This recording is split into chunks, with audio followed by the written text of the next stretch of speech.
March 1945, the gate creaked open. Slow and stubborn, like it didn't want to remember how to move.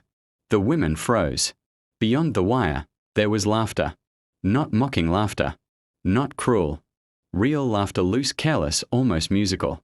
A metal tray clanged against another. Steam rose into the cold air. One of the women swallowed. Another tightened her scarf as if it could stop her heart from racing. The smell came next. Salt. Fat. Something warm and heavy. Food. But not the food they knew. And in that moment, standing in an American prison camp thousands of miles from home, each of them wondered the same terrifying thing. What do they want from us? But they didn't know the truth yet. The mornings were always the worst. Cold crept in before the light did, sliding through the cracks in the wooden barracks, settling into bones. The women woke to it, breath fogging the air, fingers stiff and clumsy as they folded their blankets with military precision. They had learned quickly. Neatness meant fewer questions. Outside, boots crunched on gravel. Orders came in a language that still felt sharp to the ear. English. Some of the women understood bits of it. Most didn't. But tone carried meaning. A raised voice meant stop, a flat one meant move. Silence meant wait, and waiting was always the hardest part. The camp sat on open land, wide sky pressing down on it from every direction. Barbed wire cut the horizon into harsh lines. Watchtowers stood like stiff-backed sentinels. Rifles angled downward, not always aimed, but never relaxed. Hunger lived here. Not the dramatic kind from stories. Not starvation. But the quiet, gnawing ache that made you dream of bread and wake up angry at yourself for dreaming. Rations were simple. Repetitive thin soups. Dark bread that crumbled too easily. Coffee that tasted like it had already lived another life. The women ate in silence, not because they were ordered to, but because speaking required energy, and energy was precious. Fear wrapped around everything. Fear of punishment. Fear of being forgotten. Fear of what would happen when the war ended or if it didn't. Some had been captured while serving as clerks, radio operators, nurses. Others had been caught in the chaos of retreat, swept up by uniforms and circumstances beyond their control. They had been told stories before capture. Stories about Americans. They will humiliate you. They will starve you. They will use kindness as a trick. So the women learned not to trust warmth, not to trust smiles, not to trust anything that felt too human. Because hope, once broken, hurt worse than hunger. And yet that day, something changed. But they didn't know why yet. It started with a smell that didn't belong. Not the boiled sameness of camp food. This was heavier, greasier, almost sweet. The women noticed it at different times during roll call, while scrubbing floors, while standing in line with tin bowls pressed to their chests. One of them, Annalise, paused mid-step. Her stomach tightened not with fear, but with memory. Her father's butcher shop. Sunday mornings before the war. She hated herself for remembering something good. The guards were different too. Not all of them, but enough to feel strange. One hummed while walking past the barracks. Another struggled with a crate and laughed when it tipped over, the sound bursting out of him before he could stop it. Laughter wasn't supposed to exist here. Then there were the books. A small stack appeared one afternoon in the common room paperbacks with creased spines. English words marching confidently across their covers. A guard shrugged when asked about them, palms open. Read if you want. If you want. Choice felt dangerous. And then there was the music. A radio crackled to life one evening near the mess hall. Swing music spilled into the air, bright and defiant. One of the women tapped her foot before she realized she was doing it. She stopped immediately, heart racing. Don't forget where you are, she told herself. But the contradictions kept coming. Extra blankets on colder nights.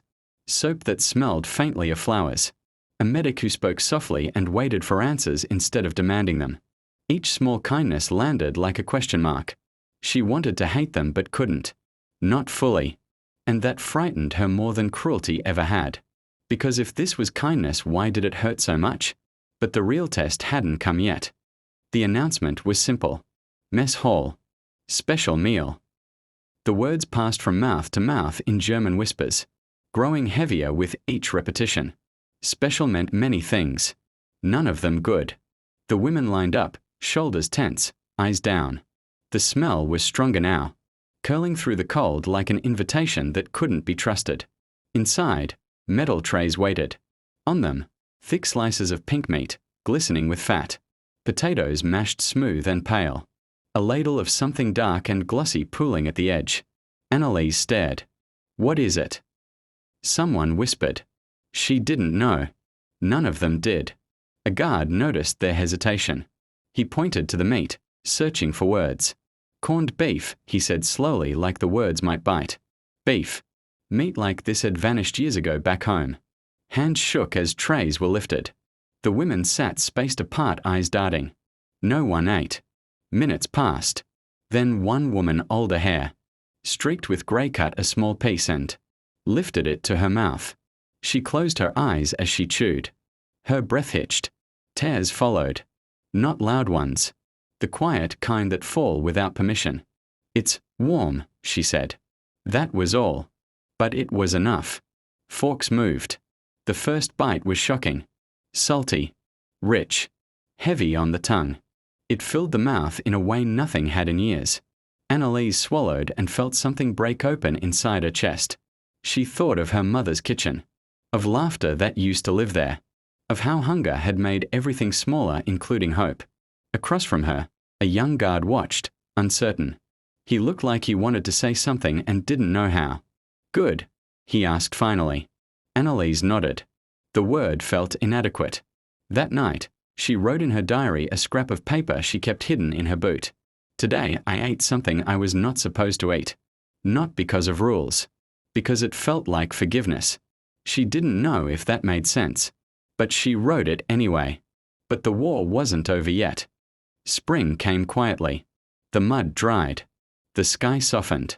Rumors traveled faster than orders now. Whispers of surrender. Of cities fallen. Of a world rearranging itself without asking permission. The guards changed again, relieved, cautious, human. One afternoon, the gate opened wider than usual. No alarms. No shouting. Just space. The women were gathered, papers in hand. Some cried openly. Others stood frozen, afraid to move. As if freedom might vanish if acknowledged too quickly. Annalise held her diary tight. She thought of the corned beef.